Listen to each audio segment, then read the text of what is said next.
Love awe. They say it makes the world go round, but does it? Does it always make us feel all warm and fuzzy inside? Or does it sometimes cause us problems in our relationships? Well, the answer is both. We have all had our share of relationship problems, especially in romantic ones. When people say to me, relationships are hard, I always reply, not, they're not. They are not inherently hard, it's the people that make them hard. What I mean by that is that humans are inherently selfish. We all want to win and to get other people to understand what we want. Unfortunately, that often results in two people who just don't understand each other. Because of that, their relationship suffers. One key to healthy relationships is understanding the different types of love. Everyone gives and receives love differently. In addition to that, some people are much more capable of experiencing certain types of love than others. 8 types of love according to the ancient Greeks.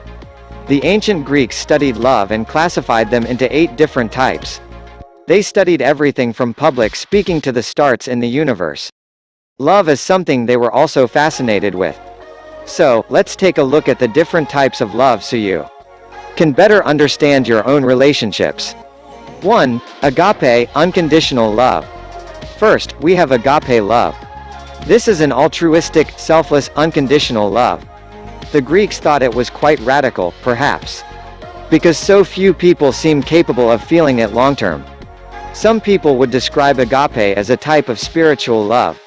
For instance, Christians believe that Jesus exhibited this kind of love for all humans. He was selfless and sacrificed himself so that others could be rid of their sins. He suffered for the happiness of others. 2. Eros, romantic love. Eros is named after the Greek god of love and fertility. Therefore, it is usually associated with romantic, passionate, and physical love. It is an expression of sexual passion and desire.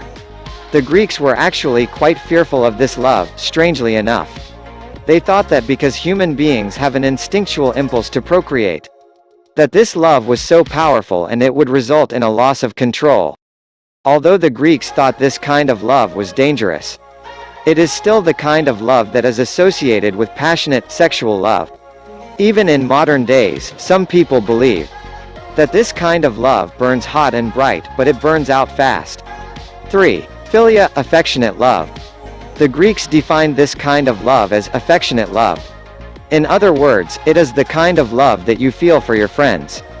Ironically, the ancient Greeks thought this kind of love was better than eros, sexual love, because it represented love between people who considered themselves equals. While a lot of people associate the word love with romance, Plato always argued that physical attraction wasn't necessary for love. Hence, why there are many different types of love. This type, in particular, is often referred to as platonic love, love without sexual acts. 4. Philautia, self-love. Philautia is self-love in our modern-day society. Most people associate self-love with being narcissistic, selfish, or stuck on themselves. However, this is not what the ancient Greeks meant by self-love. Self-love is not negative or unhealthy in any way. In fact, it's necessary to be able to give and receive love from other people. We cannot give to others what we don't have. If we don't love ourselves, how can we truly love others? Another way to look at self-love is by thinking about it as self-compassion. Just as you might show affection and love to another person, you must also show that same affection and love to yourself. 5. Storge, familiar love. Storge can be defined as familiar love. Although that's a strange term, let me explain what it really means. This type of love looks and feels a lot like philia, affectionate love felt between friends. However, this love is more like a parent-child love. Just like philia, there is not physical or sexual attraction, but there is a strong bond, kinship, and familiarity between people. 6. Pragma, enduring love. The ancient Greeks defined pragma as enduring love. In other words, it's almost the opposite of eros, sexual love. Eros tends to burn out quickly because of its passion and intensity. However, pragma is a love that has matured and developed over a long period of time. The kind of old married couples who have been together since their teenage years still hold hands. Well, that's a great example of pragma. Unfortunately, this kind of love is somewhat rare to find, especially in society today. These days, people seem to think the grass is always greener on the other side. Therefore, they don't have the patience or desire to watch love grow over time. This type of love doesn't require a lot of effort in a relationship. Both people are good at making compromises. Each of them puts in equal efforts to make the other person happy. 7. Ludus playful love. Ludus is known as the playful love. However, a better way to describe it is the feeling of infatuation in the early days of romance. If you've been in love before, you know what I'm talking about. It's the butterflies in your stomach, the giddiness you feel when you see your love walk through the door. The feeling of never wanting to be without them. Studies show that when people are experiencing this type of love, their brain is acting much like it does if it was on cocaine. In other words, your brain is lit up and active just like someone who is literally high on a drug. It makes you feel alive and excited about life. 8. Mania, obsessive love. Mania is not necessarily a good type of love because it is obsessive. It's the type of love that can lead someone into madness, jealousy, or even anger. That is because the balance between eros, sexual, and ludus, playful, is terribly off. Many people who experience this type of love suffer from low self-esteem. They fear losing the object of their love. This fear compels them to say or do some crazy things in order to keep them. If not kept under control, mania can be very destructive in some cases. The 5 love languages.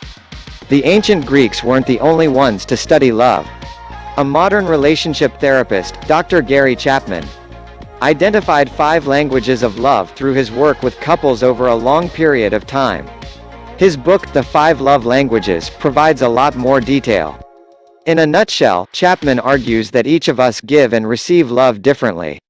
But they all fall into 5 categories, and they are as follows.